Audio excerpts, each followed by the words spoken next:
Ahmaduhu subhanahu wa ta'ala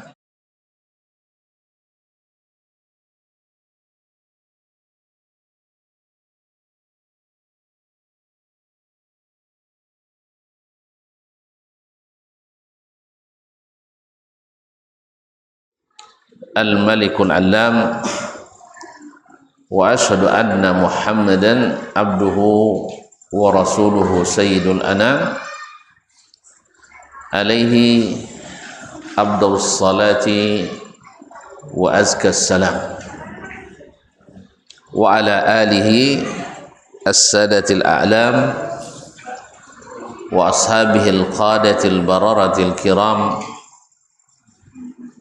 wa tabi'ina lahum bi ihsan ma ta'aqabatil layali wal ayyam.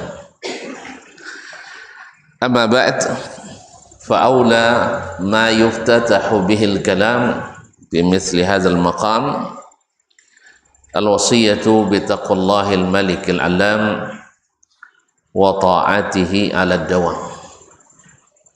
Fa inna taqwallahi a'la nasab wa inna ta'atahu aghla muktasab.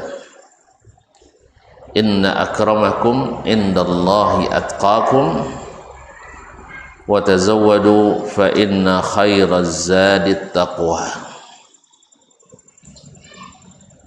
Para alim ulama, cerdik pandai, tokoh adat, tokoh masyarakat, para aba wal ummahat, ikhwan dan akhawat, al-hadirin wal hadirat wal musyahidin wal musyahidat, kaum muslimin dan muslimat yang dirahmati Allah. Yang besar tak dipanggil gelar, dan tak bergelar tak panggil nama. Saya yakin dan percaya semuanya dalam keadaan senang dan bahagia karena berada di tempat yang menyenangkan dan membahagiakan, yaitu di tempat yang paling dicintai Allah di permukaan bumi. Ahabbul biqa'i ilallahil masajid. Tempat yang paling dicintai Allah adalah masjid-masjid. Musalla masuk masjid ya. Ya, musalla dengan masjid kan sama. Kan tempat solat juga, tempat sujud juga. Sah ya?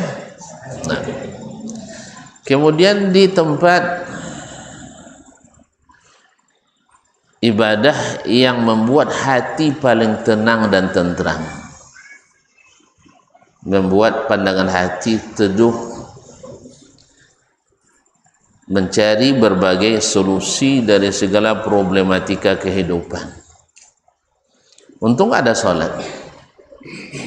Kalau tidak ada solat, kita tidak bahagia. Makanya panggilan solat tu hayya 'alal falah. Mari kita mendapatkan kemenangan dan keberhasilan. Makanya orang-orang salat itu teduh-teduh, tenang-tenang, taat-taat. Mereka itu adalah orang-orang yang taat-taat dan mudah diatur. Oleh itu kalau nampak orang rajin ke masjid, maka saksikan dia orang beriman. Orang beriman itu aman.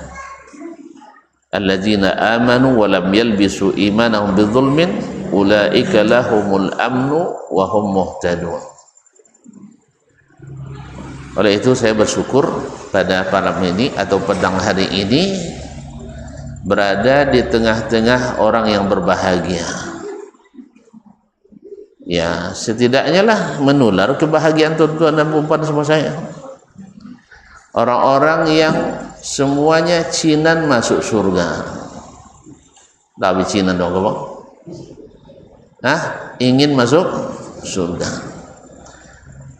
Ikut rombongan orang yang ingin masuk surga, tertarik pula kita masuk surga. dan orang-orang yang diliputi rahmat oleh Allah Subhanahu wa taala, insyaallah dekat-dekat dengan orang yang dapat rahmat kita dicurahkan pula. Oleh itu saya bersyukur sekali dan berterima kasih berkali-kali kepada kawan-kawan di sini. Saya tidak tahu siapa yang paling berjasa, tapi semoga semuanya mendapatkan kebaikan berlipat ganda yang menjadi penyebab pertemuan ini. InsyaAllah baik-baik saja semuanya, tidak ada yang buruk-buruk ya. InsyaAllah yang baik-baik saja. Semoga tidak ada yang buruk-buruk. Ma'asyiral kiram dirahmati Allah. Kenapa tidak? Karena kita sedang berbincang satu tema, yaitu sebaik-baik perkataan, sebaik-baik seruan. Wa man ahsanu qawlan mimman da'a ilallah. Siapakah orang yang lebih baik perkataannya dari orang yang berdakwah kepada Allah Subhanahu wa taala. Oleh itu patut kita untuk bersalawat dan salam kepada Nabi alaihi salatu wassalam yang merupakan sayyidud du'at, penghulunya para dai, gurunya para dai, dan pembimbing serta penggembling para ulama dan dai. Maka siapapun yang hendak berdakwah mesti belajar kepadanya. Siapa yang ingin sukses dan berhasil dalam mengajar, maka mesti meneladaninya. Kenapa tidak? Karena syarat berhasil itu adalah dengan hikmah. Dan Nabi SAW diberikan hikmah. Imam Asy-Syafi'i rahimahullah mengatakan bahwa Alkitab dan Al-Hikmah dalam Al-Quran, bila keduanya disandingkan, maka yang dimaksud dengan Al-Hikmah adalah As-Sunnah. Maka yang dimaksud dengan Al-Hikmah adalah As-Sunnah. Laqad manna Allahu 'alal mu'minina idz ba'atsa fihim rasulan min anfusihim yatlu 'alaihim ayatihi wa yuzakkihim wa yu'allimuhumul kitaba wal hikmah. Allah sungguh telah memberi karunia besar kepada orang-orang beriman ketika diutus kepada mereka seorang rasul dari jenis mereka sendiri, dari kalangan mereka sendiri. Apa kerjanya? Yatlu alaihim ayatihi, membacakan kepada mereka ayat-ayat Allah.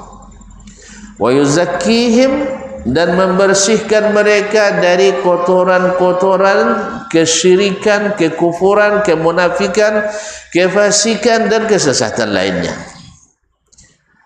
Kemudian apa? Wa yu'allimuhumul kitabah wal hikmah, dan mengajarkan kepada mereka Alkitab, yaitu Al-Quran, wal hikmah, dan Al-Hikmah, yaitu As-Sunnah. Ma'asyiral kiram yang dirahmati Allah Subhanahu wa taala, maka Nabi alaihi salatu wassalam adalah hikmah itu sendiri. Apa yang akan disampaikan, apa yang hendak didakwahkan. Dakwah, kalau disebut dakwah pasti dakwah ilallah, berdakwah kepada agama Allah. Sah? Dakwah kepada Allah. Wa man ahsanu qawlan mimman da'a ilallah.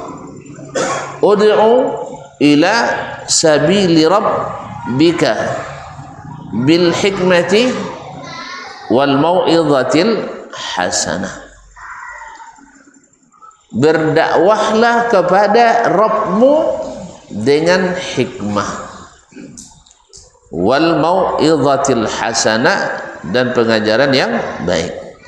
Wajadilhum billati hiya ahsan, dan kalau perlu berdebat, berdiskusilah dengan cara yang terbaik. Yang jadi poin kita di sini adalah dakwah itu mesti dengan hikmah, dan hikmah itu adalah dakwah dengan cara sunnah, dan sunnah itu adalah sunnah Nabi sallallahu alaihi wasallam. Jadi dakwah bil hikmati itu adalah dakwah mengikuti sunnah Nabi sallallahu alaihi wasallam. Sebab kalimat al-hikmah secara bahasa maknanya adalah al-isabah, al-itqan, atau isabatul haq, yaitu al-hikmah itu artinya menepati kebenaran atau profesional, benar-benar ahli. Makanya dakwah yang tepat itu adalah dakwahnya para nabi. Dalam ini adalah dakwah Nabi Muhammad sallallahu alaihi wasallam. Maka berdakwahlah kepada agama Allah dengan sunnah Nabi alaihi salatu wasallam. Mungkin ada yang berkata, Ustaz, zaman Nabi dengan zaman kita beda, Ustaz. Saya nanya, apa bedanya? Zaman Nabi orang makan pakai apa? Pakai mulut juga kan? Woi, zaman Nabi orang makan pakai apa? Pakai mulut juga kan? Sama ya? Pakai tangan juga kan? Sekarang orang makan sekarang pakai apa? Tidak pakai tangan, pakai kaki, tetap pakai tangan. Orang dulu berjalan pakai apa? Hah? Kaki juga. Sekarang kaki juga. Pakai roda, Ustaz? Iya, roda ya. Dan kaki juga hakikatnya, cuma dikasih mesin. Coba kaki antum dikasih mesin, kencang juga larinya tuh. Cuman mau tidak dikasih mesin? Tidak ya. Biarlah kaki yang normal ini lebih tahan. Yang kasih mesin tuh tergantung oli, tergantung minyak. Kalau ini kan masya Allah. Mana mau? Kaki mesin atau kaki yang biasa? Biasa, alhamdulillah. Kemudian yang dihadapi manusia-manusia yang punya akal berpikir dan juga punya hawa dan keinginan sama juga. Kemudian yang dihadapi oleh Nabi pada masa itu, yang menentang dakwah Nabi juga sama juga. Pak Haji juga. Salah saya? Salah saya. Yang menentang dakwah Nabi di Mekah, Pak Haji atau bukan? Di sini? Kayaknya banyak juga Pak Haji yang menentang dakwah. Dulu yang menghalangi dakwah sebagian pengurus Masjidil Haram. Sahih? Siapa?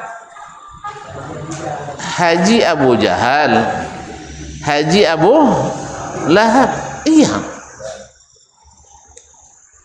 Mohon maaf ya, kalau salah saya tolong betulkan. Saya siap salah. Siap salah. Apa syaratnya bergelar haji? Apa syaratnya bergelar haji? Naik haji. Naik haji kemana?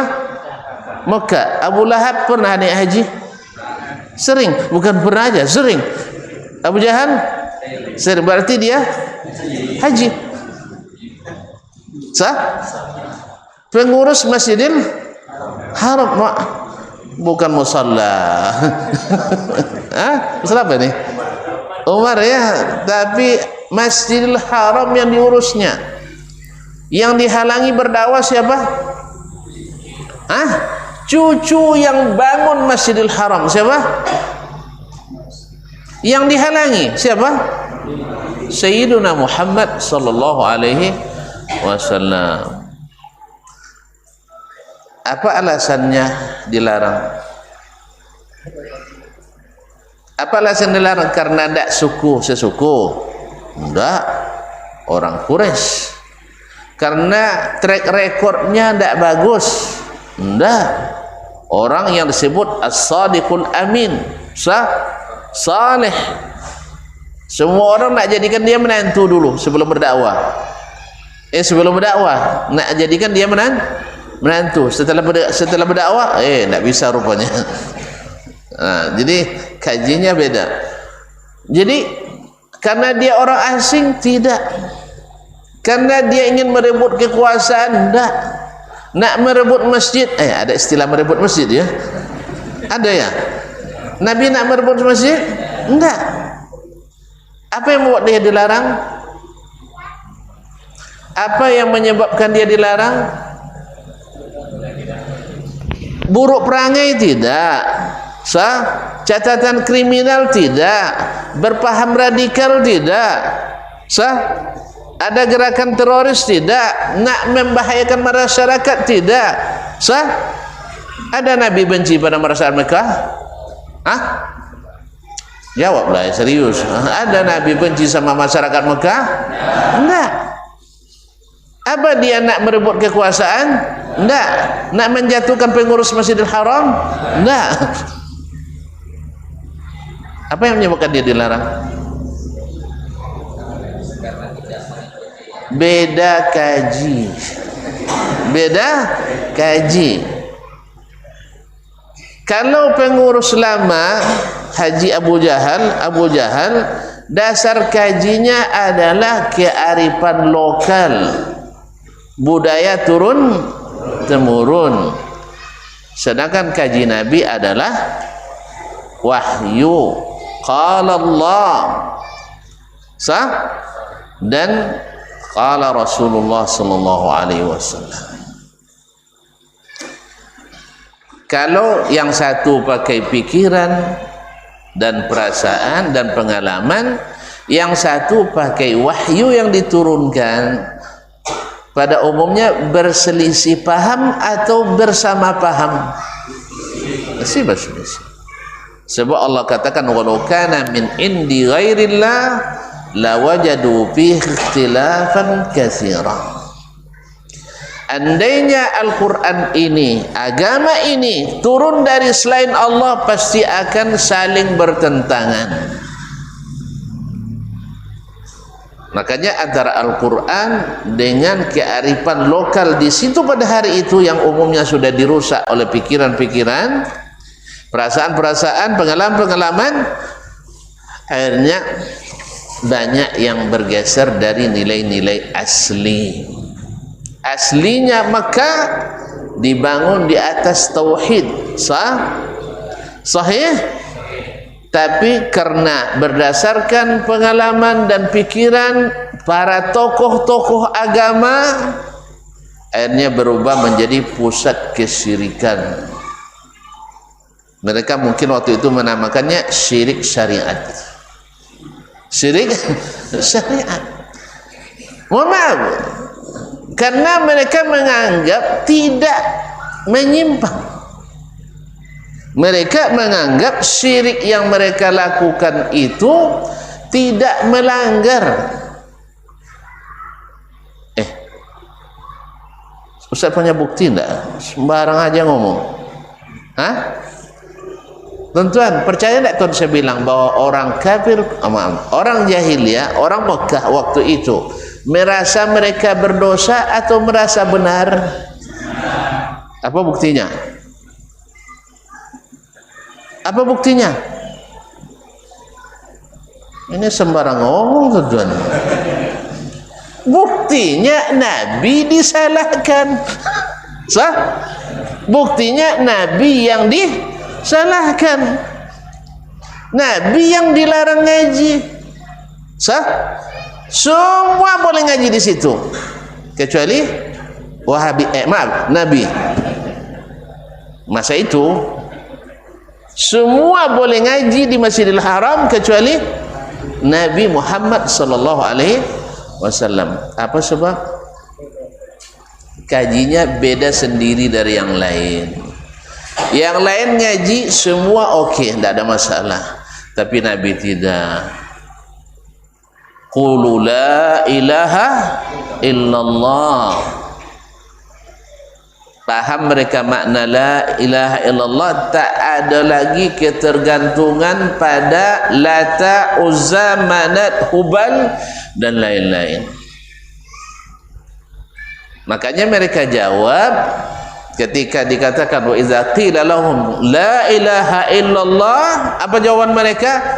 Aja'alal alihata ilahan wahidah. Ini beda dakwanya nih, bertentangan dengan keyakinan kita. Nak menjadikan Tuhan yang banyak ini menjadi satu saja. Mau dikemanakan ini? Ini menyebabkan perubahan aset nanti. Tahu perubahan aset? Kan di dalam Ka'bah ada 360 ekor berhala. Mau dibuang kemana? Ini aset negara ini. Mubazir. Paham tak? Merubah ini harus dibuat undang-undang. Tak paham ya? Tak bisa sembarang dibuang itu. Nanti terjadi temuan pelanggaran. Belum lagi takut kualat dengan wali-wali yang namanya dijadikan patung itu. Akhirnya siapa yang salah menurut mereka? Rasulullah sallallahu alaihi wasallam. Semuanya boleh ngaji kecuali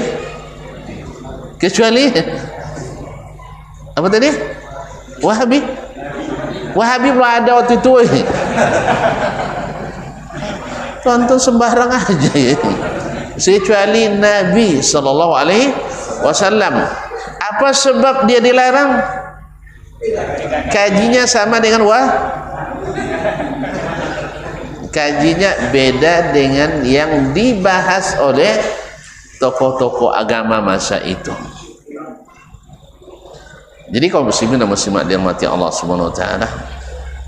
Nah, sekarang Nabi dihadapkan pada kenyataan. Sah? Dan di sepanjang masa yang setia dengan Nabi juga menghadapi kenyataan yang kadang-kadang tidak berbeda jauh. Sah? Sahih? Kadang-kadang, mohon maaf, untuk mengaji yang benar itu selalu dicurigai.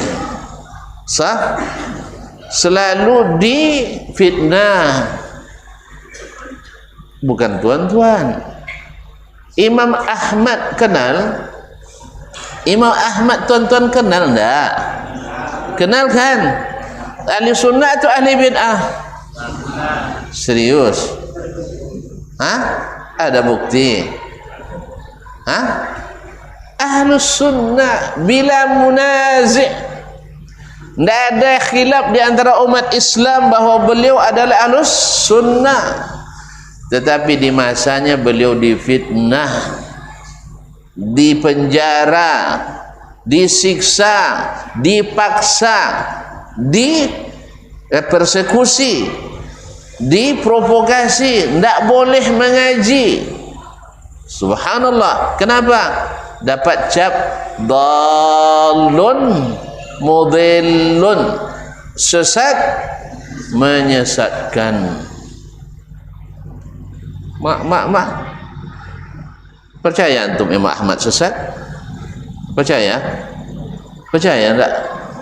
Terus kenapa orang tu bisa menyesatkannya? Karena yang sampai ke pusat pemimpin muslim atau pusat khilafah pada waktu itu adalah orang-orang liberal. Tahu liberal? Orang-orang Mu'tazilah yang mengatakan ahlul hadis semisal Imam Ahmad, semisal Imam Asy-Syafi'i, semisal Imam Malik, Sufyan bin Uyainah, Sufyan Ats-Tsauri, Abdurrahman bin Mahdi, Waqi' bin Al-Jarrah, Al-Bukhari. Bagi mereka orang-orang yang tak paham agama, hanya sekadar menghafal kitab-kitab. Ada orang yang bilang masih seperti itu hari ini, masih ada? Bahwa agama itu bukan hanya sekadar menghafal kitab, bukan hanya sekadar mendengarkan hadis, tapi adalah memahami kedalaman. Ada yang lebih dalam dari ilmu Nabi lagi. Ada yang lebih dalam dari ilmu Nabi lagi. Entah, saya tak paham apa yang maksud dengan kedalaman itu. Nabi ini yang disebutkannya, ternyata dia bilang ada yang lebih dalam lagi daripada itu. Oh, saya jadi ingat perkataan orang-orang itu, bahwa para nabi itu hanya sampai di pantai saja ilmunya, sedangkan para wali itu sampai ke dasar laut ilmunya. Masya Allah, itulah banyak wali yang rusak. Kenapa? Menyelam terlalu dalam, lomeh, sehingga banyak yang hilang akal, jadi wali gila. Kalau itu yang dimaksudkan, biarlah ilmu kita dangkal sajalah. Karena Allah yang mengajarkan, Rasulullah SAW yang menjelaskan. Biarlah ini saja yang kita hafal. Karena memang Nabi sendiri di awal dituduh, Nabi sendiri dari awal dituduh, jawablah, sesat. Sebab apa? Yang berkuasa waktu itu adalah lawannya, sehingga sesama sesat takkan menyesatkan. Pasti yang tidak sesat yang disesatkan, itu biasa. Nah, sekarang kaum muslimin dan muslimat, semoga Allah jauhkan kita dari sesama sesat, tak saling menyesatkan. Kalau kita menghadapi dalam dakwah hal-hal yang juga dihadapi oleh para imam-imam besar, khususnya Sayyiduna Muhammad sallallahu alaihi wasallam, Imam Asy-Syafi'i sendiri, saya yakin kalau seandainya beliau ada bersama kita hari ini, banyak di antara kita yang pikir-pikir dulu bermazhab Syafi'i. Beliau diadukan orang juga kepada khalifah karena dia membantah dan membuka syubhat ahli-ahli bid'ah. Akhirnya dituduhlah beliau sebagai dengan murid-muridnya akan membahayakan pemerintahan Islam. Ternyata di dulu ada juga pengadu-pengada seperti ini ya. Tahu pengadu-pengada? Nah, pengadu-pengada ini ada juga dari dulu. Korbannya orang-orang besar, Asy-Syafi'i lagi. Untung Asy-Syafi'i sampai langsung ke depan khalifah yang berilmu, yang adil, Harun Ar-Rasyid. Setelah sampai baru dijelaskan, ternyata Imam Asy-Syafi'i sekali lagi difitnah oleh lisan-lisan yang berdosa itu. Tapi lihat, bedanya ahli bid'ah dengan ahli sunnah adalah ahli sunnah ketika diberi kesempatan tidak membalas. Ingat tuh ya, ingat ini banyak juga yang selera membalas, ini banyak yang menghasung-hasung, ini banyak, serius. Imam Ahmad setelah disiksa 4 khalifah di masa Al-Wathiq, beliau didatangi oleh murid-muridnya karena Al-Wathiq sekarang saking marahnya sama ayahnya yaitu Al-Mu'tasim yang ikut menyiksa Imam Ahmad karena pengaduan orang-orang sesat sehingga dianggap beliau sesat. Ketika di masa Al-Wathiq Kalau seandainya boleh saya melepaskan diri dari ayah saya lepaskan diri padanya. Artinya tidak mengaku dia sebagai ayah. Cuma tidak boleh kan? Boleh melepaskan diri dari ayah kita? Woi, ini hati-hati. Kadang mak kita asung-asung gitu kan. Ayah kalian tuh tidak pernah peduli sama kalian katanya. Jangan dengar itu. Walaupun betul ayah tak bolo kita dulu waktu kecil, walaupun betul ayah tak nafkahi kita waktu kecil, tapi hak berbakti kepadanya wajib. Dia berbantah sama mak, berbantahlah. Kan kadang-kadang bercerai kan? Wih, bercerai kan? Gara-gara kita juga kadang bercerai. Banyak makan, kerja tak mau. Akhirnya mak sama ayah cerai. Nah, jadi mak biasanya itu adu-adu tuh. Tak ada serupiah pun tak ada ayah kamu kasih kamu kan itu kan? Ya, itu dosa dia. Tapi jangan ikut berdosa pula seperti dia. Jelas? Weh. Nah, makanya kalau boleh saya berlepas diri dari ayah saya berlepas diri padanya. Saking besar dosanya menyiksa Imam Ahli Sunnah. Tapi setelah Imam Ahmad dapat angin atau di atas angin atau masuk ayam, nah, di atas angin, murid-muridnya bilang, Buya, itu kan dilope jenang tuh, kan dibiarin aja orang-orang yang dulu bikin fitnah terhadap kita. Kata Imam Ahmad, amma fima baini wa bainahum faqad ahlaltuhum. Yang dosa mereka terhadap saya sudah maafkan semuanya. Makanya Ahlus Sunnah itu penyayang. Orang-orang yang di jalan Nabi itu orangnya santun-santun. Nah, kesempatan berbalas terbuka, tapi kita tidak berbalas. Walaupun kita punya kesempatan. Biarlah difitnah, biarlah disiksa, tapi pas diberi kesempatan tidak kita lakukan. Karena itu yang Nabi ajarkan. Kemarin dia meninggalkan Mekah dengan sukarela atau terpaksa? Terpaksa kan? Sampai ke Madinah dibiarkan atau dikejar terus? Dikejar terus. Sah? Banyak sahabat yang disiksa oleh orang kafir Quraisy. Tapi pas Makkah kembali ke tangan beliau, ada darah yang tumpah, ada darah yang tumpah, nah, ada yang ditawan, nah, ada yang dipaksa masuk Islam, nah, idhabu fa antumut tulaqa. Sah? Jelas tuh. Inilah yang diajarkan Nabi alaihi salatu wassalam. Baiklah kaum muslimin dan muslimat dirahmati Allah.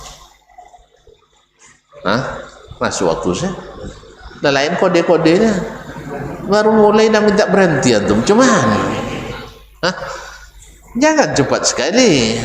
Nah, kan baru mukadimah ini. Demikian juga Imam Syafi'i rahimahullah.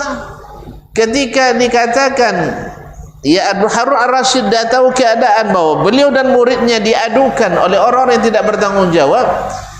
Kata Harun, ya Aba Abdullah, wahai Syafi'i, tolong tunjukkan kepada saya siapa yang pengadu-pengadu. Paham? Biar saya penjarakan pula dia. Apa kata Imam Syafi'i? Itu tidak perlu ya Amirul Mukminin. Itu tidak perlu. Karena kita tidak seperti mereka yang suka memfitnah. Tapi kalau boleh saya meminta, di dalam penjara itu saya yang curhat, yang korban fitnah juga, tolong saya minta kepada Amirul Mukminin, bebaskan mereka. Tahu kamu siapa yang jadi penyebab? Imam Syafi'i tahu, tapi dia tidak mau mengadu-ngadu. Sebab dia paham, intel Amirul Mukminin tahu itu nanti. Sah? Biarkan mereka bekerja dengan perangkatnya, jangan kita yang bumbui. Karena bumbu para pembisik ini bikin busuk. Paham? Bumbu para pembisik bikin busuk. Tapi berilah reperencah dari penasehat, bikin sehat. Jadi bumbu MSG berbahaya. Tapi rempah-rempah penasihat itu menyehatkan. Jadi kan banyak MSG lah, bahan kimia, tapi yang natural, sunnah. Udah jelas? Jelas? Udah jelas saya tutup? Ma'asyiral kiram.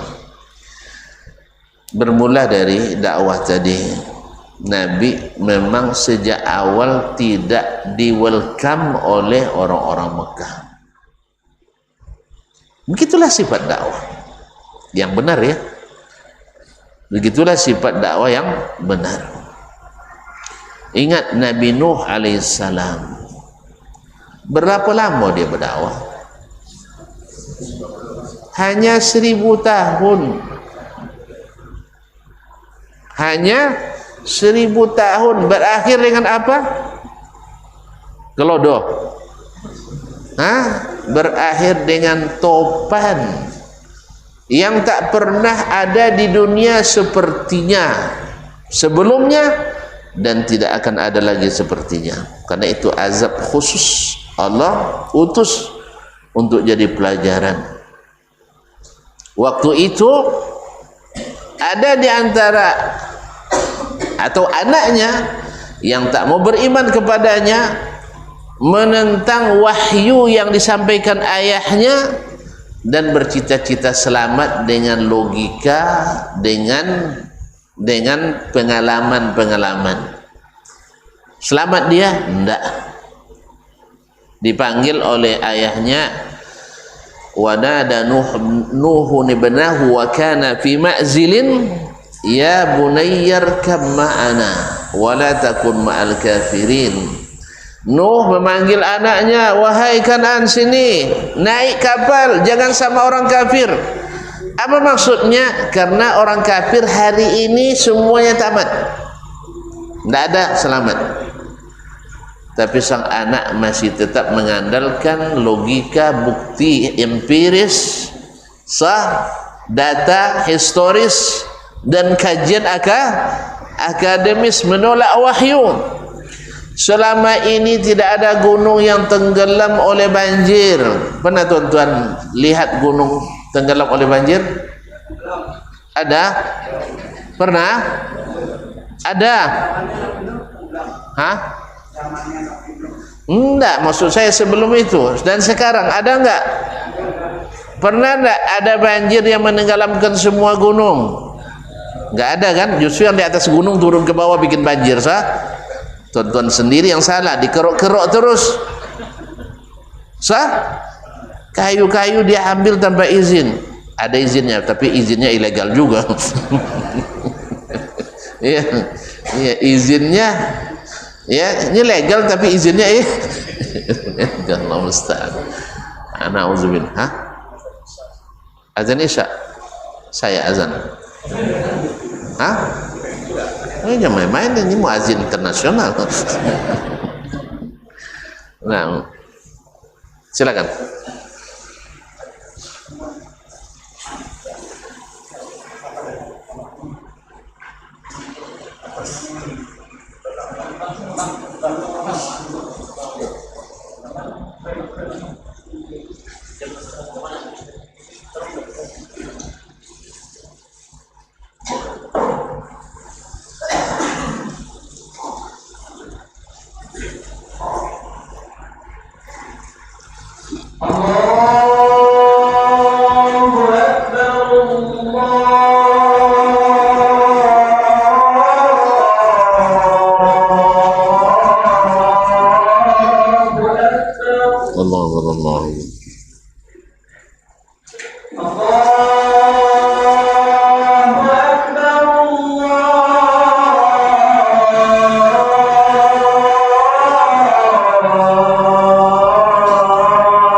أشهد أن لا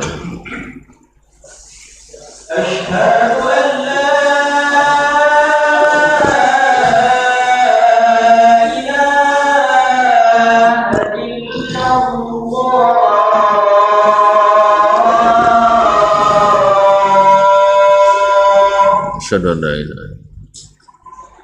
Asyhadu anna Muhammadar Rasulullah. Asyhadu anna Muhammadar Rasulullah. Asyhadu anna Muhammadar Rasulullah.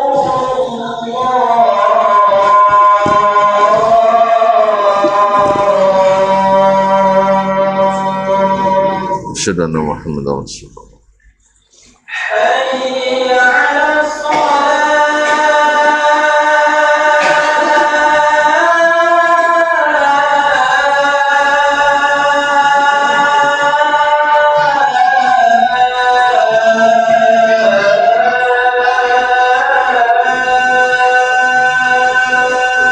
La haula wala quwwata. Hayya 'ala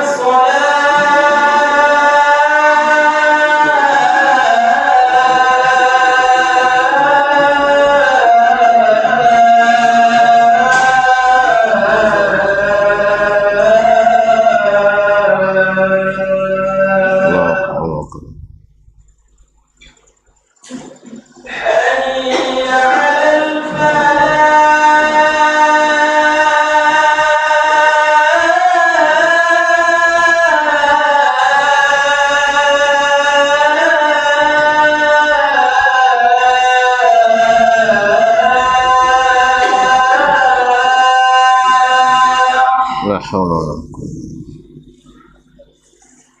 Hayya 'ala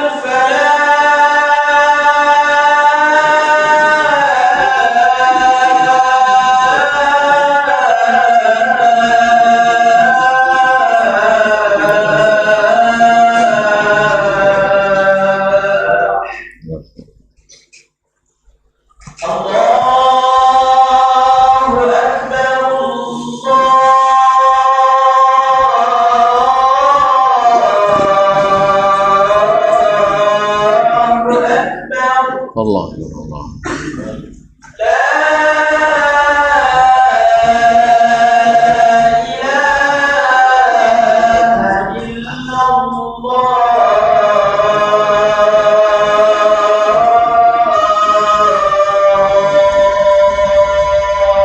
Wa la asyhadu an la ilaha illallah.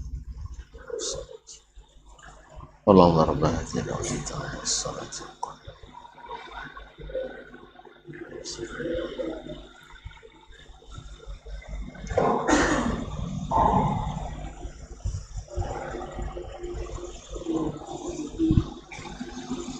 Baik. Ternyata waktu di sini berlalu cepat sekali. Ya, beda dengan di sana. Sana terasa lama, sini Masya Allah. Itu tanda kita bahagia. Alhamdulillah. Baiklah kaum muslimin. Izinkan saya nyambung sebentar aja sampai selesai aja. Nah. Ma'asyir kiram. Jadi seperti yang saya katakan di awal tadi, bahwasanya hikmah itu adalah sunnah Nabi alaihi salatu wassalam. Karena sunnah itu sendiri adalah wahyu. Adalah wahyu. Ala kata Nabi SAW, inni utitul kitab wa mithlahu ma'ah. Ingat, saya diberikan kepadaku Alkitab, yakni Al-Quran, wa mithlahu ma'ahu, dan yang sama dengannya bersama Alkitab itu. Dan yang diberikan kepada Nabi adalah As-Sunnah. Oleh sebab itu, tindakan apapun yang dilakukan Nabi mesti sesuai dengan yang diinginkan Allah Subhanahu wa ta'ala, khususnya dalam masalah berdakwah ini. Oleh itu, langkah awal kita kalau ingin hikmah dalam berdakwah adalah mempelajari sunnah Nabi alaihi salatu wassalam dalam segala hal. Dalam segala hal, terutama dalam berdakwah kepada Allah Subhanahu wa ta'ala. Maka kita dapatkan Yang pertama sekali yang harus dirumuskan bahwa dakwah ini mesti kepada Allah, bukan dakwah kepada kelompok, bukan dakwah kepada yayasan, bukan dakwah kepada ormas, bukan dakwah kepada suku. Walaupun bersuku tidak dilarang, berkabilah juga dibolehkan, membuat yayasan juga adalah sarana yang halal, atau buat ormas juga tidak dihalangi. Tetapi dakwah kita bukan untuk itu. Walaupun kita pakai media itu, sebagaimana mazhab boleh, aliran mazhab, aliran fikih misalnya, itu tidak dilarang, tapi bukan berdakwah untuk itu. Karena Nabi SAW disuruh Allah berdakwah kepada Allah. Sebab kalau sudah masuk kepentingan-kepentingan yang lain, di titik awal sudah mulai menyimpang. Kalau sudah mulai menyimpang, di tengah-tengah akan lebih menyimpang lagi. Karena kita akan selalu diawasi, akan selalu dihadapkan pada dua problema yang selalu mengiringi kehidupan kita. Ada di dalamnya syubhat di perjalanan kita, dan ada pula syahwat. Dan kita tidak bisa lepas daripadanya. Setiap kita akan diganggu oleh syubhat dan diganggu oleh syahwat. Syubhat misalnya kita menyangka kita ini benar-benar, ternyata tidak benar. Atau syahwat ketika kita mungkin punya keinginan tertentu dalam suatu kegiatan dakwah kita, lalu ada orang lain yang lebih berhasil dari kita. Kan kadang-kadang, mohon maaf, di antara para bukan dari sekarang juga, dari dulu-dulu, ya melihat jemaahnya di sini lebih banyak, di sini sedikit, datang syahwat di sini. Akhirnya terjadi yang tidak diinginkan. Tapi orang-orang yang menyeru kepada Allah, ud'u ilallah, qul hadhi sabili ad'u ilallah. Jadi mesti niatnya dari awal berdakwah kepada Allah Subhanahu wa taala. Sebab apa? Sebab di tengah jalan kita akan dihadapkan taat 100% kepada Allah, walaupun menurut pikiran tidak sesuai. Dan itu yang dialami oleh baginda Nabi SAW di masa di Mekah. Nabi bukan tidak punya orang-orang kuat.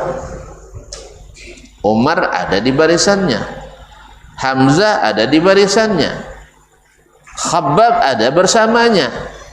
Masing-masing mereka itu satu anak panah, satu sasaran, tak pernah meleset. Paham tuh? Jadi mereka itu ahli semua.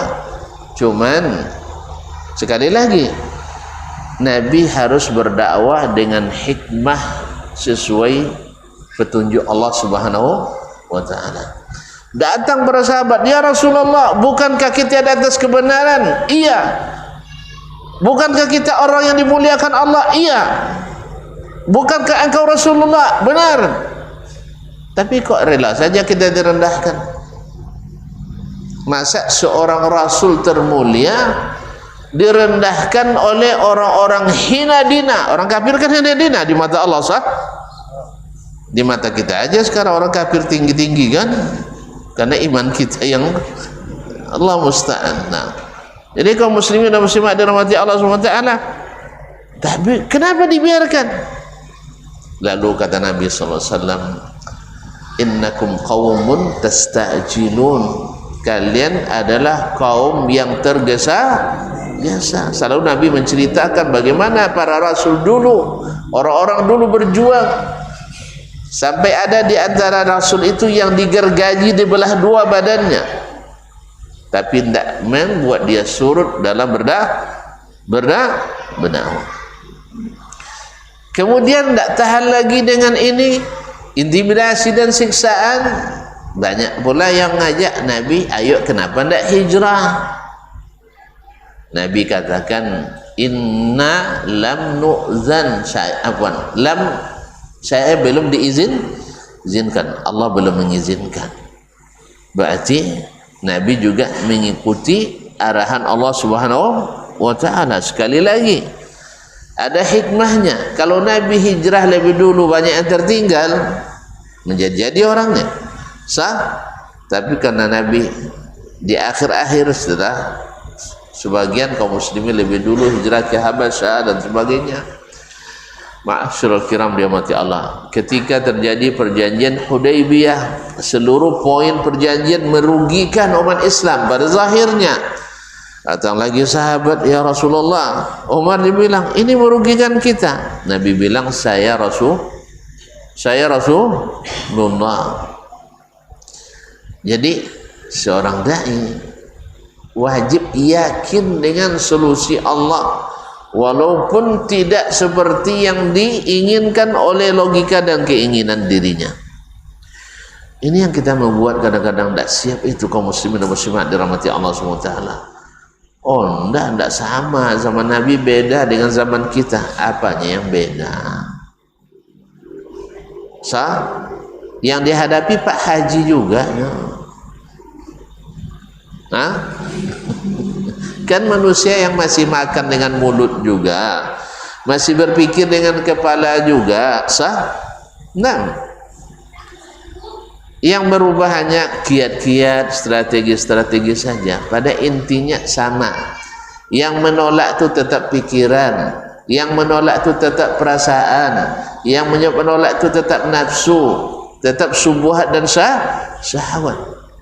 Oleh sebab itu, langkah kedua, kita harus berilmu. Tadi dakwah mesti kepada Allah dan lillah, yang kedua mesti berilmu. Makanya Ahlus Sunnah yang sesungguhnya tidak segan-segan untuk membuka ilmu, walaupun kadang tidak sesuai dengan kebiasaan kita. Sebab orang taat itu siap salah. Sah? Coba tengok, kalau Pak polisi, Pak tentara ditampar oleh komandannya, apa dia bilang? Hah? Itu ditampar, kadang tidak ada salah, siap. Sah? Masa kita disuruh Allah dan Rasul bilang tidak siap. Kata Allah, saya begini, tunggu dulu ya Allah, saya pikir dulu, saya teliti dulu, gitu ya. Atau kata Allah, bikin ini, pikir-pikir dulu ya Allah, gitu ya. Gimana tentu nak jadi orang taat? Paham tak? Maksudnya Allah, Nabi katakan kepada kita, salatul jamaati afdalu min salatil fazzi bi 25 darajah. Salat berjamaah lebih afdal daripada salat sendiri 27 derajat. Seharusnya mendengar ini orang semakin bersemangat salat berjamaah. Tapi ada yang tukang ini pandai, jangan diwajibkan pula yang sunat-sunat itu, katanya. Agama itu biasa-biasa aja lah. Sah? Yang sunat jangan diwajibkan. Akhirnya, oh berarti tidak wajib jemaah itu Ustaz. Tidak, saya aja jarang jemaah kok, katanya. Saya aja jarang jemaah. Akhirnya apa? Semangat untuk melaksanakan jadi menurun. Ketika tuan-tuan ada di hadapan Nabi, kalau benar beriman sama Nabi, sanggup tidak bilang seperti itu sama Nabi? Kata Nabi, ya man, salat jemaah kita ya, duluan lah ya Rasulullah. Gitu ya? Duluan lah katanya. Kan sering kita gitu ya. Kan kita ajak kadang, Pak, yuk sholat Pak, duluan lah, katanya, silakan, katanya kan itu. Ada nggak? Kira-kira Nabi yang bilang sama tuan-tuan begitu, sanggup enggak? Banyak yang sanggup. Jadi begitulah kaum muslimin dan muslimat dirahmati Allah Subhanahu wa taala. Jadi menjadi orang taat itu bukan yang pandai membahas, yang pandai mendebat, tapi adalah sami'na wa ta'ana. Ini harus dibangun supaya ilmu itu nampak hasilnya. Sebab seorang sarjana teknik tak pernah bikin bangunan diragukan. Seorang sarjana ekonomi, ekonominya morat-marit hanya minta pajak aja, kerjanya gagal. Ternyata ada teori yang lebih bagus daripada narik pajak, yaitu orang-orang nabung di bank itu kalau sambung depositonya diturunkan nilai bunganya. Paham? Tak paham rupanya. Biarlah Pak Purbaya aja ngurus lah, jangan tuan-tuan yang ngurus. Woi. Orang nyimpan duit di bank itu duit beku, tidak mencair. Kalau tidak mencair sampai ke kita, hah? Woi, tidak bergerak ekonomi, lemah ekonomi. Akhirnya ketika ekonomi lemah, tidak pernah belajar dulu waktu di SED. Ya Allah ya Rabbi, kalau duit tak bergerak, lemah ekonomi kita secara makro. Kalau lemah ekonomi terjadi apa? Ya melemah pertumbuhannya. Harusnya harus disiram. Akhirnya yang dipakai pajak yang dinaikkan. Duit orang tuh bertambah bunganya, duit kita bertambah sengsaranya. Nah, oleh sebab itu makanya sektor ini ada kayak pakar ekonomi pula saya jadinya. Dah, saya tidak mau bahas lagi. Dah. Tanyakan sama keuangan ya. Nah, jadi kamu kok sampai situ pula cerita ini. Sok pandai pula saya. Nah, nanti tolong Mbak dihapus tuh ya, di skip tuh Mbak, nanti di debat orang saya ada ahlinya nah. Jadi ketika orang berduit itu diturunkan nilai bunga depositonya, pasti mereka akan pindah. Perpindahan itu pergerakan itu menambah napas ekonomi kita. Apalagi enggak, kalau letak di bank nih sedikit untungnya, tapi diinvestasikan besar, akhirnya buka lapangan kerja. Jangan pajak jadi pikir weh, paham enggak? Ini pajak enggak berkah dah, zakat yang berkah. Dah, kayaknya saya jadi menteri keuangan nanti. Astagfirullahaladzim. Apa?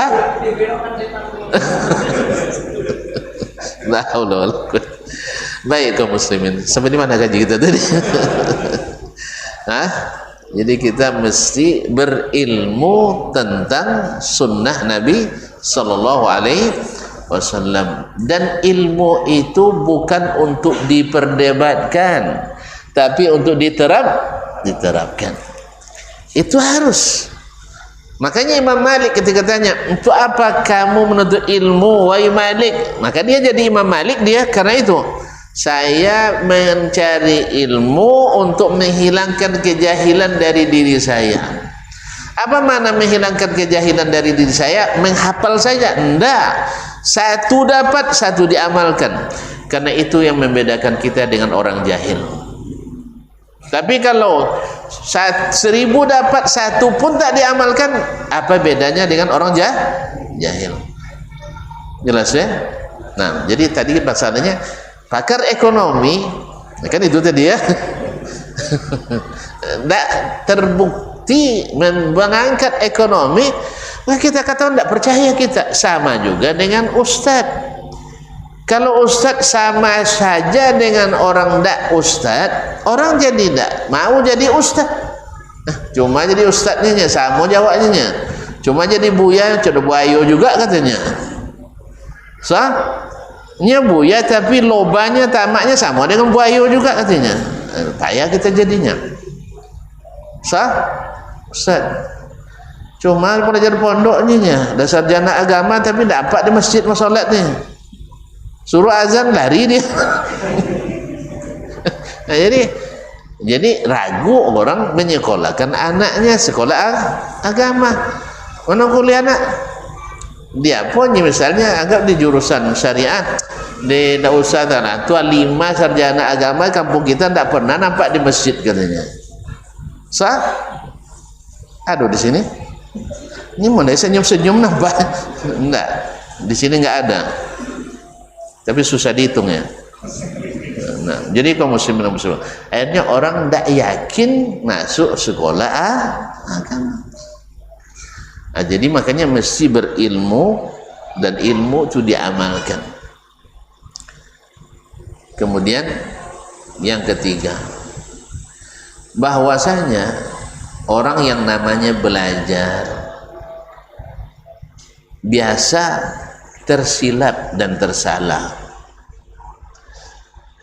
Bukankah Nabi kita alaihi salatu wassalam, ini paham baik-baik ya, pernah tersilap? Berarti tidak maksum. Nabi maksum dari kesalahan, terjaga kesalahan. Apa maknanya? Bahwa Nabi itu bukan maksudnya tidak pernah tersalah, bukan. Maksud Nabi maksum dari kesalahan itu bila salah langsung diperbaiki. Paham? Kalau kita bila salah langsung dibiarkan. Kan tak turun wahyu kalau dasman salah. Ada turun wahyu? Enggak. Tapi kalau Nabi salah langsung diperbaiki. Ada contoh? Ada contoh? Banyak. Apa contohnya? Abasa wa tawalla an ja'ahul a'ma. Nabi bermuka masam dan berpaling ketika datang kepadanya orang buta. Ternyata memalingkan wajah dari saudara itu tidak boleh rupanya weh. Assalamualaikum. Tidak boleh rupanya ya. Orang buta aja tidak boleh, padahal dia tidak merasa. Kalau kata Abdullah bin Ummi Maktum yang tadi sebut di situ, kalau bukan karena turun ayat saya tidak tahu katanya. Tapi Allah Maha tahu. Padahal Abdullah bin Ummi Maktum tidak tersinggung dia waktu itu. Cuman Nabi diajarin langsung sama Allah Subhanahu wa taala. Itu maknanya Nabi maksum. Itu namanya Nabi maksum. Kalau kita tidak, kalau salah tidak diturunkan ayat, kecuali yang tersalah di zaman masih Nabi hidup atau Nabi masih hidup, dan itu bagian dari syariat. Sampai ke Nabi Allah perbaiki. Makanya Nabi itu kalau dia diam jadi dasar hukum. Kalau kita diam, makanya kalau nampak semua Ustaz Dasman itu tapi tidak ditegurnya berarti boleh? Tidak. Kata Ustaz Dasman takut ke tuan-tuan. Karena dia takut maka dia diamkan. Takut itu banyak sebabnya. Takut tidak diundang lagi. Sah? Kan ya? Takut tidak diangkat jadi PNS. Takut tidak diangkat jadi pejabat. Takut pangkat tidak naik. Banyak takut tu. Atau takut tidak diizinkan dapat bini lagi. Banyak. Makanya diamnya ustaz, diamnya ulama tidak hujjah, tapi diamnya Nabi adalah hujjah. Boleh. Ma'asyiral kiram. Nah, Nabi alaihi salatu wassalam ya menghadapi hal-hal itu. Di antara sahabat ada yang silap. Sah? Ada yang silap. Tentu di antara kita pun ada yang silap. Nah, tadi mendakwahi orang kafir sah? Gimana? Nabi harus menahan diri. Tidak bisa berdakwah di Mekah, maka cari tempat yang lain di Madinah. Karena tidak ada hujah kita. Saya berhenti dakwah, dilarang terus, tidak bisa ceramah. Iya di sini, tapi di situ bisa ceramah kok. Sah? Iya di Masjid Haram belum bisa, tapi di Masjid Nabawi Bisa. Ya. Masjidil Haram waktu itu kan pengurusnya masih Haji Jahiliyah. Jahiliyah sampai datang nanti Haji Muslim. Makanya ma'asyiral kiram dirahmati Allah, Nabi tidak memaksakan. Kalau gitu kita bakar aja Masjidil Haram, tidak ada cerita. Atau Nabi dari awal nih patung-patung ini harus dibongkar semuanya langsung, tidak kan? Jadi memang bertahap. Makanya berlaku oleh Nabi SAW berbagai pertimbangan. Nah, dalam kenyataan yang kita lihat dalam dakwah Nabi SAW, kita ikut aja bagaimana beliau, itu sudah sebenarnya sangat-sangat tepat. Kita lihat misalnya orang berbuat kesyirikan, ya, batu dibalut dengan bendera merah putih misalnya, habis itu ditawafin 7 kali, sah? Habis itu salat pula sunat tawaf. Taib, ini bisa tidak kita ingkari langsung, turun ke lapangan? Bisa? Hah? Kayaknya enggak ya. Hah? Kalau enggak bisa, maka kita mengingkari dengan hati. Karena Nabi katakan, man ra'a minkum munkaran falyughayyirhu biyadihi. Siapa yang melihat suatu kemungkaran, maka hendak dia rubah dengan tangannya. Fa illam yastati' fa bilisanihi. Kalau tidak sanggup dengan lisan, nasihat. Kalau tidak bisa juga, fa biqalbihi. Dia benci dengan hati, zalika adhaful iman. Kemudian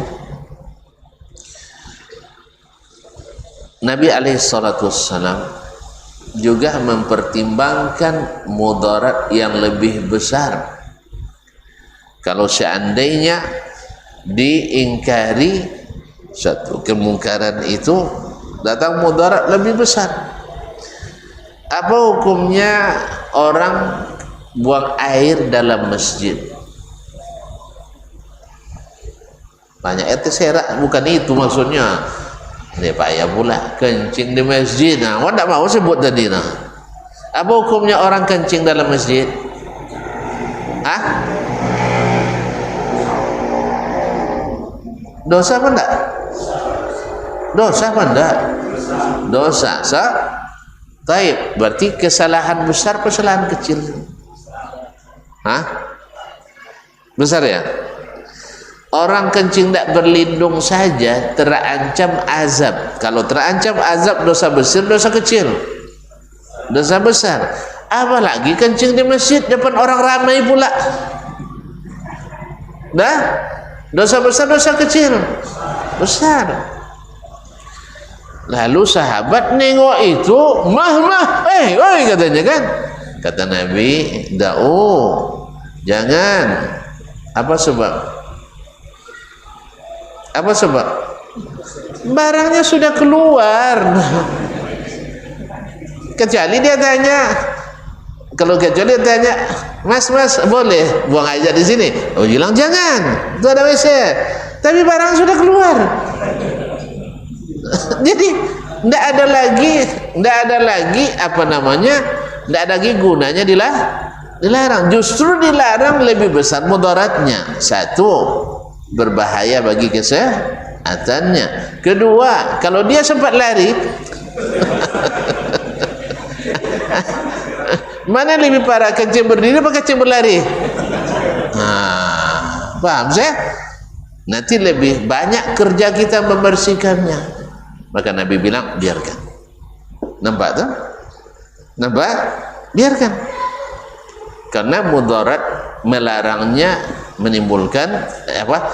Karena melarangnya menimbulkan mudarat yang lebih besar. Makanya Nabi SAW, kenapa Ka'bah Hijr Ismail tidak dibangun? Tahu tak sejarahnya? Hijr Ismail kenapa tidak dibangun? Sampai hari ini tak dibangun. Bukan tak ada piti. Ya, Arab Saudi kan banyak PT-nya kan.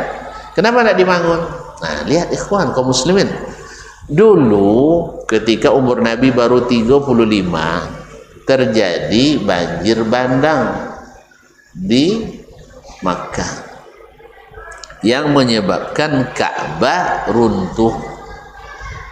Ka'bah runtuh. Hanyut Hajarul Aswad. Nah, menurut tuan-tuan, orang Quraisy merasa tanggung jawab enggak untuk membangun kembali? Kok pada pandang bengoannya? Mereka merasa perlu enggak membangun kembali? Sebagai apa? Sebagai apa? Bagian dari agama atau hanya sekedar situs sejarah?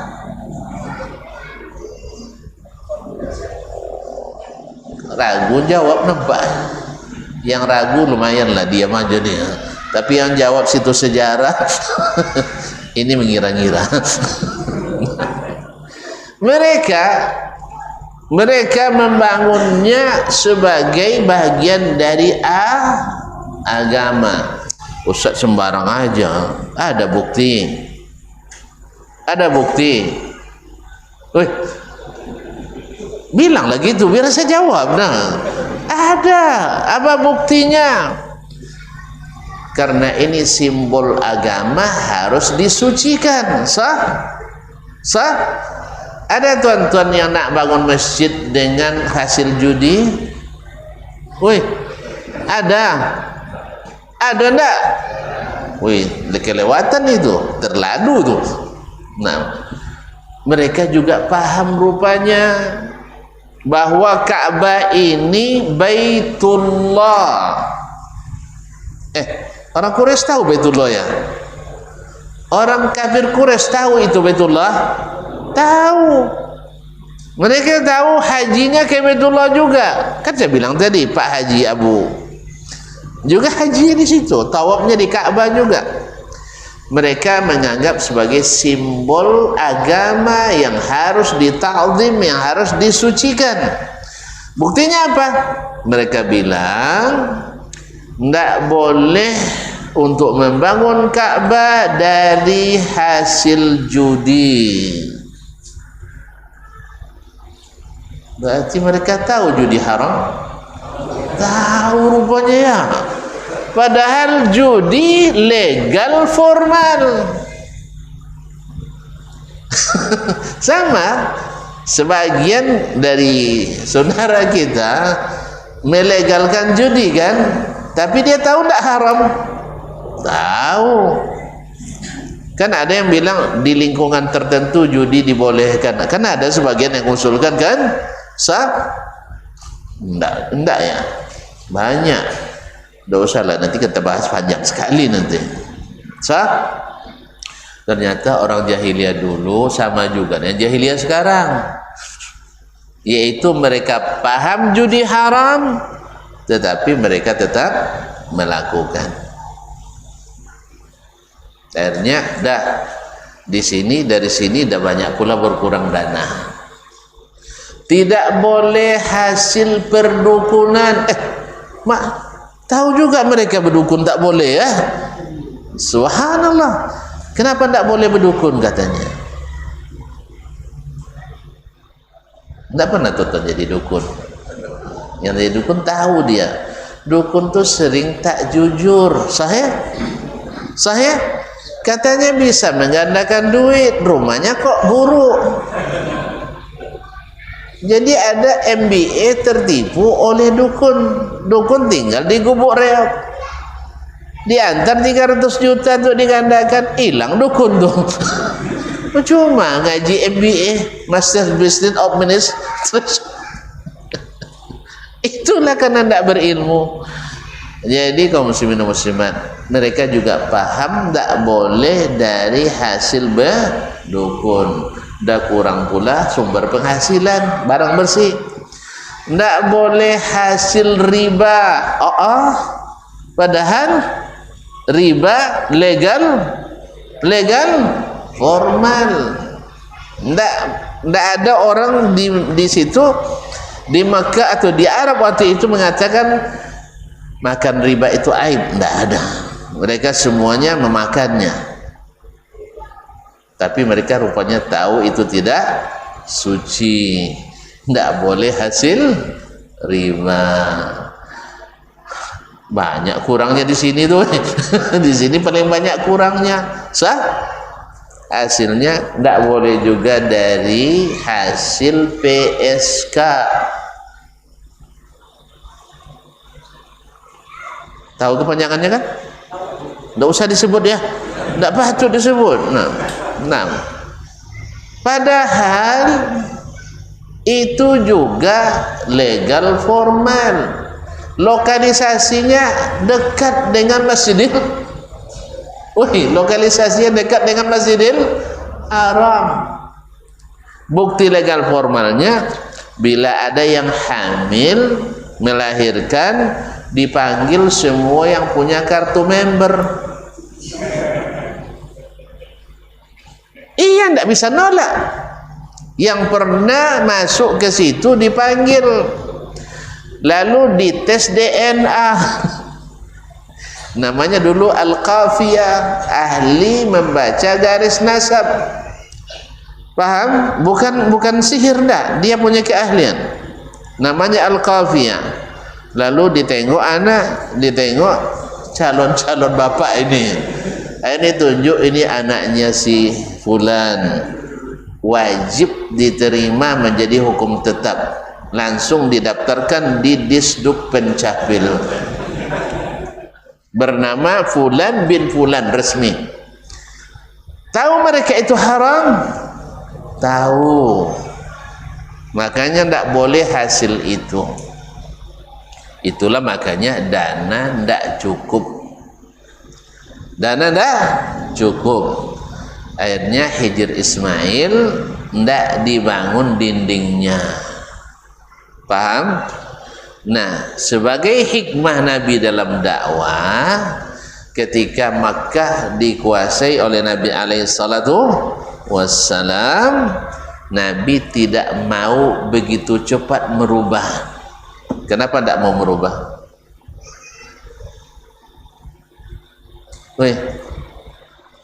Pertama, merubahnya itu tidak wajib. Tidak wajib. Kalau wajib tidak mungkin ditakhir oleh Nabi.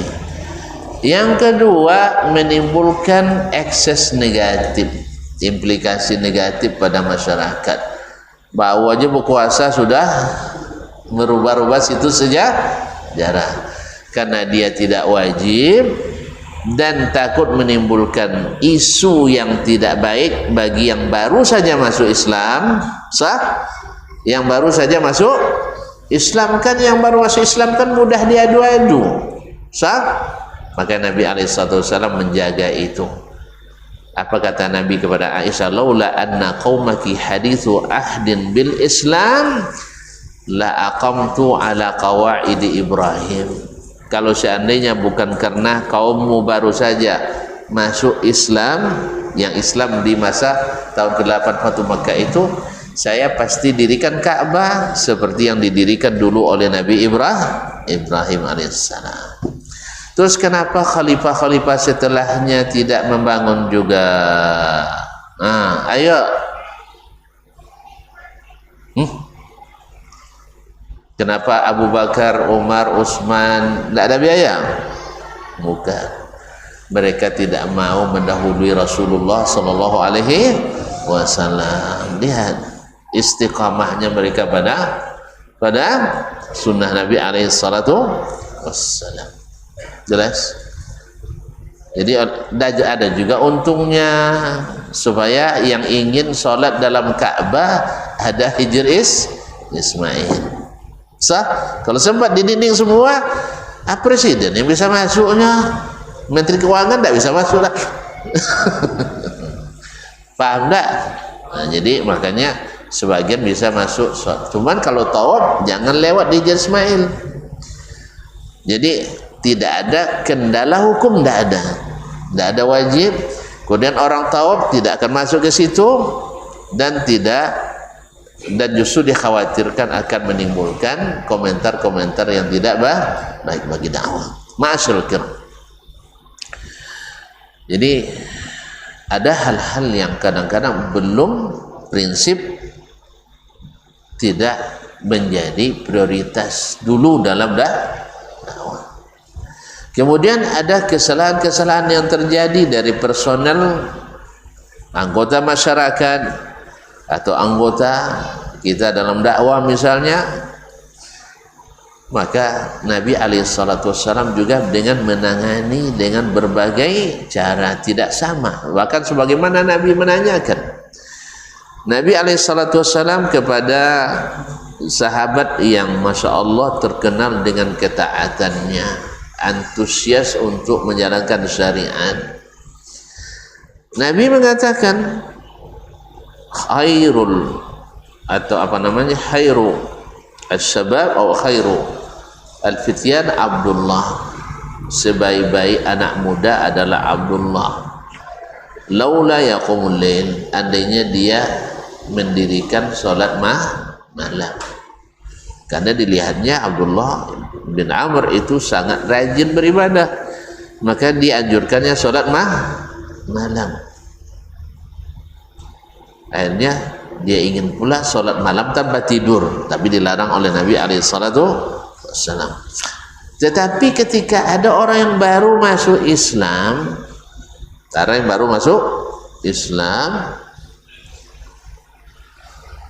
apa katanya? Apa yang Allah wajibkan kepadaku?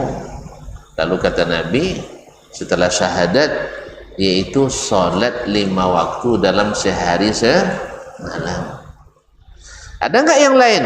Tidak ada lagi, kecuali kalau kamu mau melakukan yang sunat. Kemudian apa lagi? Puasa Ramadan. Ada lagi enggak yang wajib? Kata Nabi, enggak, kecuali mau melakukan yang sunat. Lalu ketika dia pergi, demi Allah saya tidak akan tambah dan tidak kurangi. Sah? Lalu Nabi bilang, aflaha in sadaqah. Ini baru kelasnya, kelas anak baru. Mungkin di sekolah kita juga terapkan ini. Misalnya puasa sunat jangan diwajibkan, sah, dibiasakan. Jadi kumpulan nanti anak-anak sekolah pesantren tidak puasa sunat, dia tidak boleh makan 2 hari, nanti bahaya, mati dia, bahaya. Jadi jangan diwajibkan. Ada yang membuat kesalahan, tidak semuanya diboikot oleh Nabi SAW.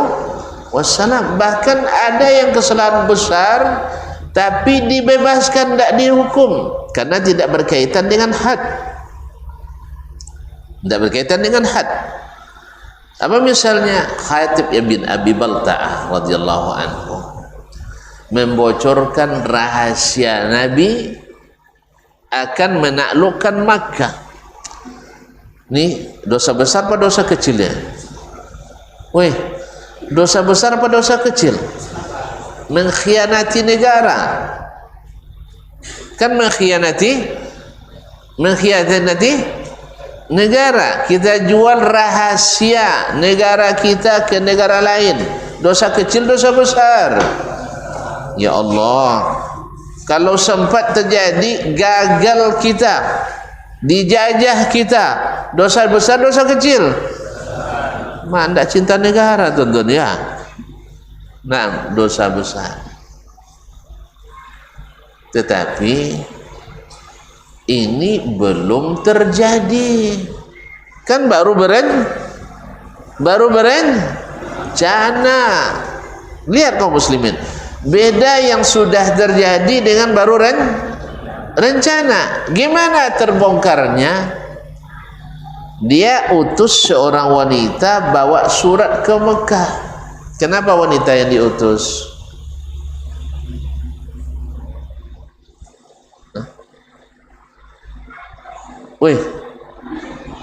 Ya Allah ya Rabbi, wanita tidak dicurigai dalam masalah seperti ini, sah?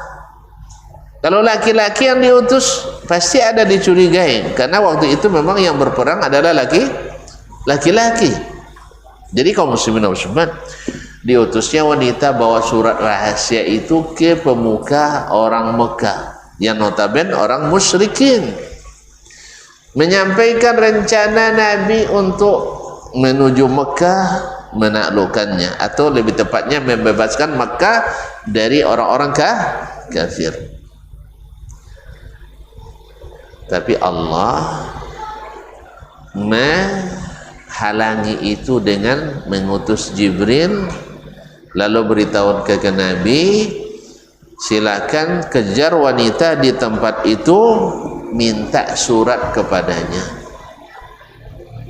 Lalu Nabi mengutus Ali bin Abi Thalib radhiyallahu anhu dan Muhammad ibn Maslamah untuk mengejar sang wanita. Ditemukan persis di tempat yang dikabarkan oleh Nabi alaihi salatu wassalam. Kata Ali, Alkitab, keluarkan surat. Tentu biasalah, orang kan dibayar kan, tidak mau ngaku langsung kan. Mamai kitab, tidak ada surat. Ali, maka zaballahu ala rasuluh, Allah dan Rasul tak pernah dusta. Saya diutus oleh Rasulullah. Rasul yang bilang ada dusta? Kalau Rasul yang bilang ada dusta, ya enggak. Akhirnya la tukhrijinna alkitab aw la nujarridannaki, kamu keluarkan surat atau kami telanjangi. Kalau wanita sudah bilang ditelanjangi kan habis, mati kasih yang dilokok tuh, tidak bisa lagi dia ngelak, dan dia dikeluarkan dari balik bajunya, diserahkan. Dah perlu lagi dihukum kan? Tidak lagi kan? Surat ini sampai tidak ke Mekah? Tidak sampai. Cuman niat berbuat buruk tidak? Buruk. Dosa tidak? Dosa dia sudah laksanakan. Cuman mudaratnya belum ada.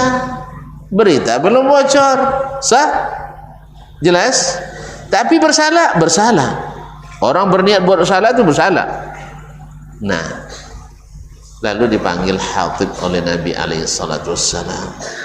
Ini sahabat sudah pada ini nih, ring satu. Umar bilang, ya Rasulullah, da'ni adrib unuq hadzal munafiq. Ya Rasulullah, izinkan saya memenggal leher munafik ini.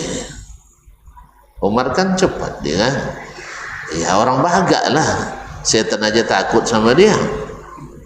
Tentu dia geram, dia nengok, ini berani-beraninya mengkhianati Nabi alaihi salatu wassalam. Lalu kata Nabi alaihi salatu wassalam, ya Umar, da'hu ya Umar, fa inna Allah aw la'alla Allah qad ittala'a ala qulubi ahli Badr. Allah pasti tahu hati-hati orang yang ikut perang Badar. Wa innahu la min ahli Badr. Dia Hatib ini termasuk yang ikut berjihad di perang Badar. Faqala Allah berfirman, i'malu ma syi'tum qad ghafartu lakum. Buatlah apa yang kalian mau, aku sudah ampuni. Buatlah apa yang kalian mau buat, aku sudah ampuni. Siapa yang bilang? Allah. Nabi tidak banyak-banyak alasan. Allah yang bilang wajib dihormati. Jelas? Akhirnya Nabi hukum? Tidak. Jadi tidak semua kesalahan, apalagi kesalahan yang belum terjadi mudaratnya, hanya dalam bentuk rencana, jangan menimbulkan bencana. Kadang-kadang kan kita berlebihan. Sah? Nengok kawan sekali salah, Masya Allah, ambil pelepah kelapa. Kadang-kadang anak salahnya sedikit, akhirnya dihukum, menyebabkan kita terhukum besar. Sah? Ya, jadi oleh itu kaum muslimin dan muslimat, Nabi alaihi salatu wassalam menyelesaikan berbagai masalah dalam dakwah ini dengan sangat berhati-hati karena mendapatkan petunjuk ilahi. Oleh sebab itu ingat, dakwah itu mesti lillah. Yang kedua mesti dengan mengikuti sunnah. Yang ketiga harus pelajari ilmunya dari Nabi SAW. Dan kalau kita terapkan seperti yang beliau terapkan, ya, maka kita akan menjadi ahli hikmah dalam berdakwah, sehingga dakwah itu terasa ringan walaupun ujian berat. Dakwah itu mudah sukses walaupun tantangan besar. Mudah-mudahan yang sedikit ini bermanfaat. Kalau ada yang mau dipertanyakan, tapi jangan investigasi ya, mau dipertanyakan, barangkali ada beberapa saat untuk kita saling berdiskusi. Kalau tidak puas nanti Ustadz yang tinggal di sini menyelesaikannya. Nah, silakan Pak. Tapi jangan yang sulit-sulit.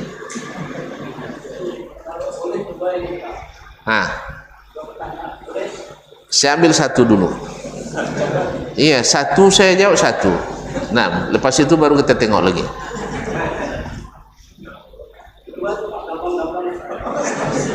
Kok gampang-gampang kita menanya lagi.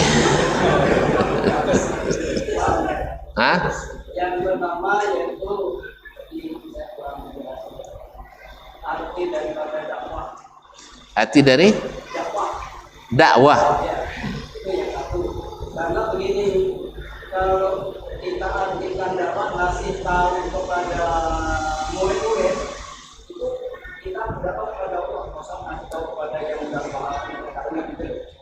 Mbak, kurang jelas yang terakhir.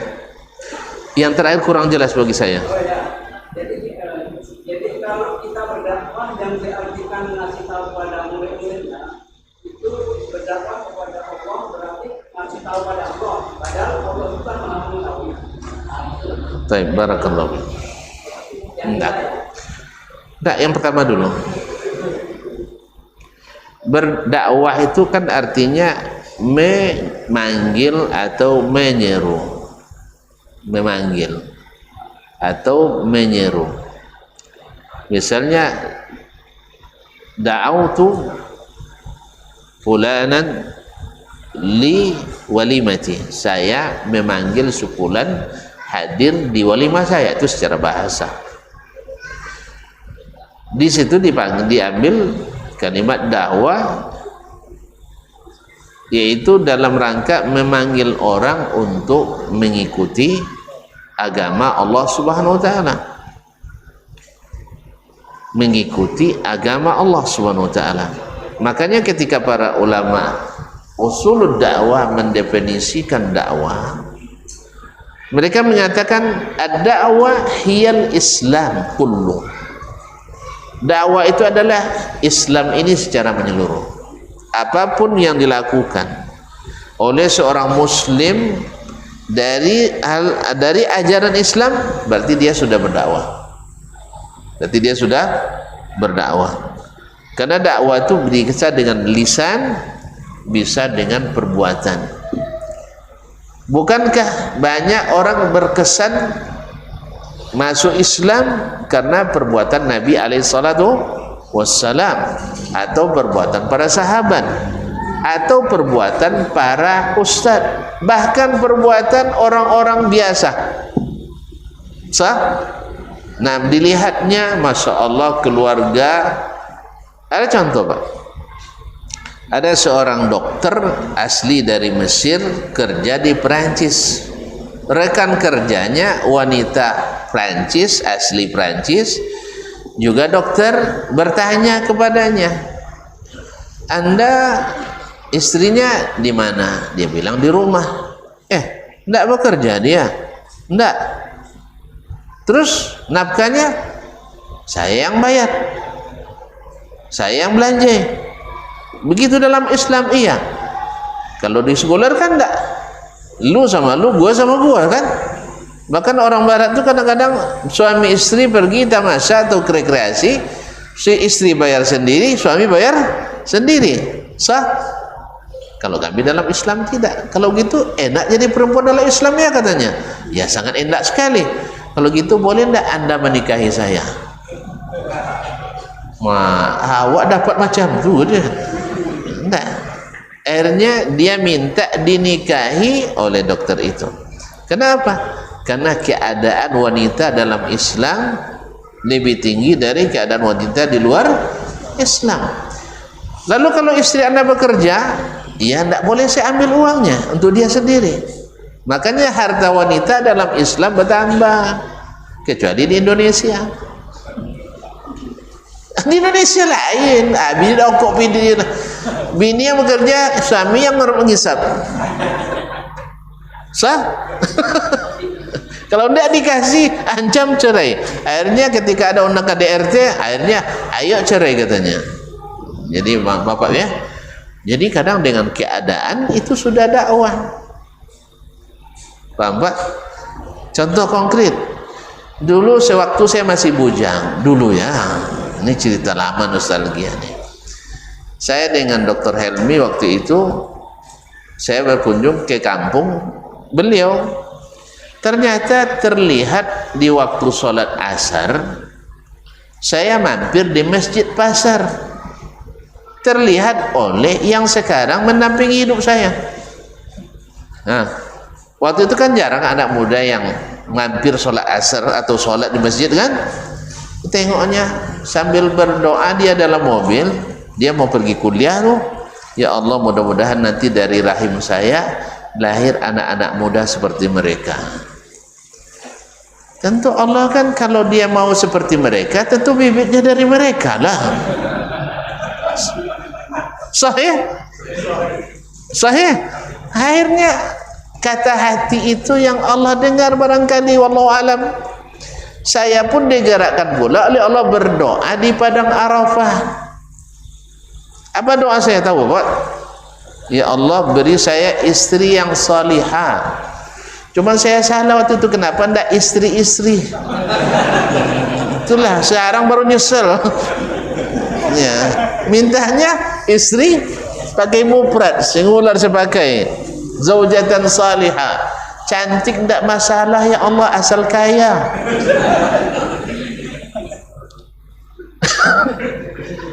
Saya doa di mana Pak?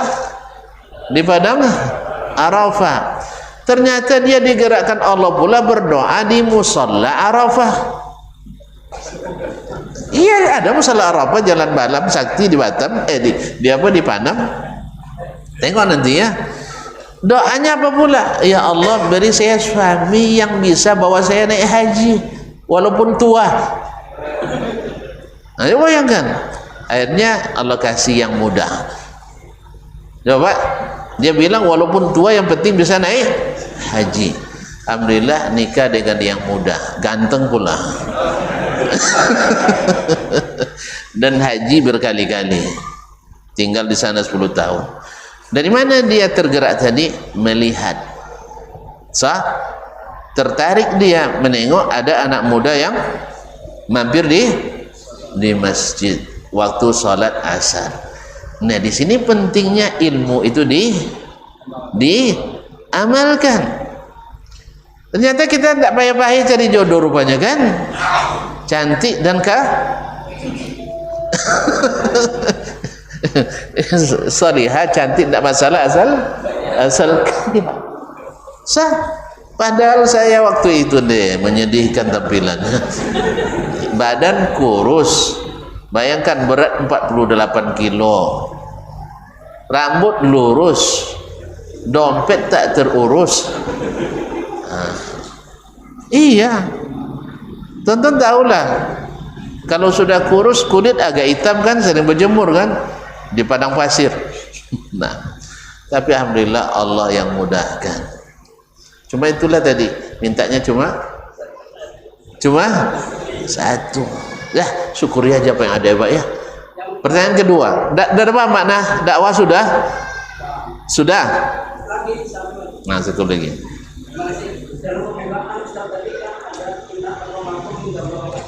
Iya.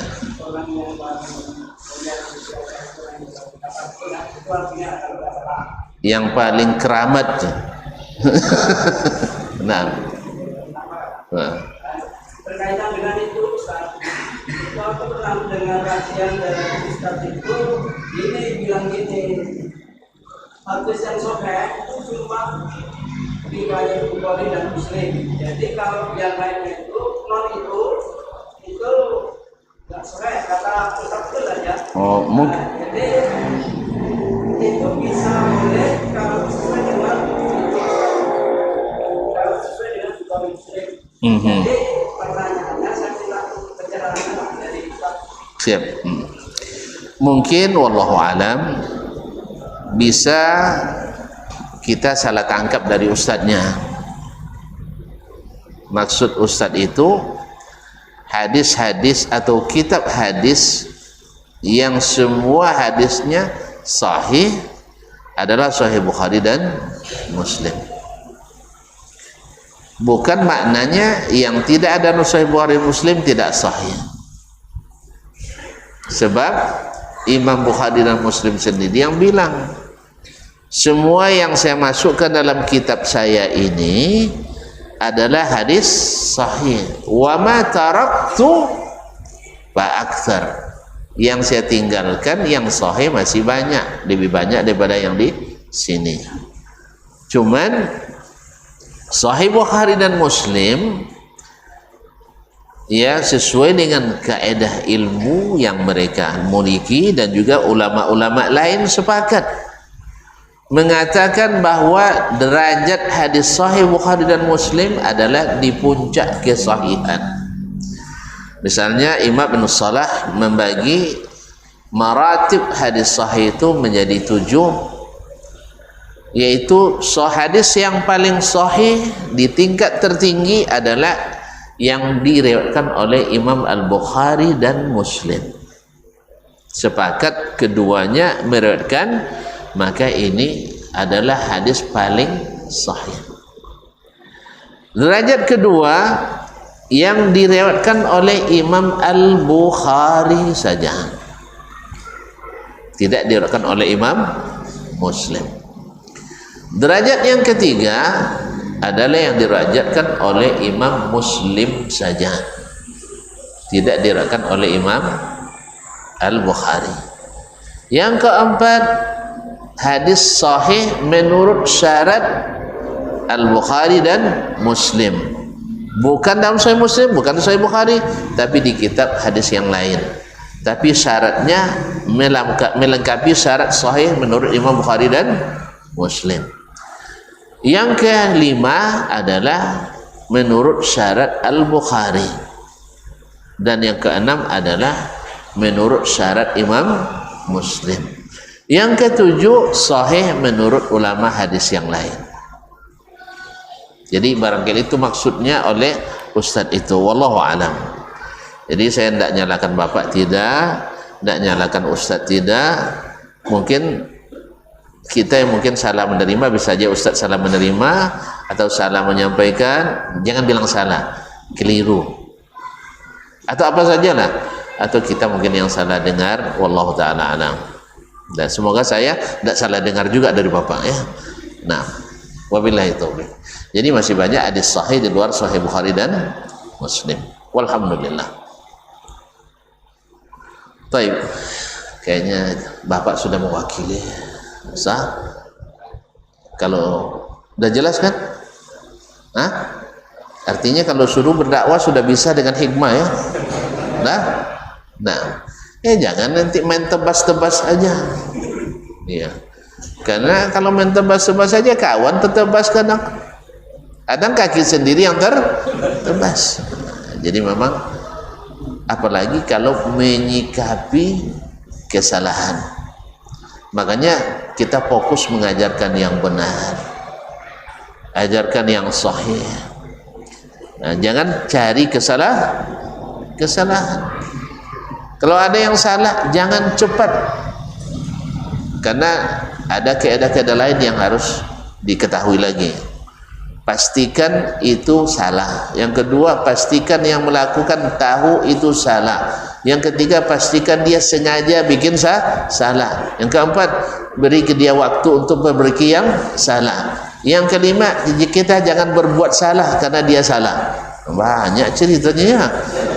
Jadi oleh sebab itu maka hati-hati kita. Oleh sebab itu fokus pada yang benar.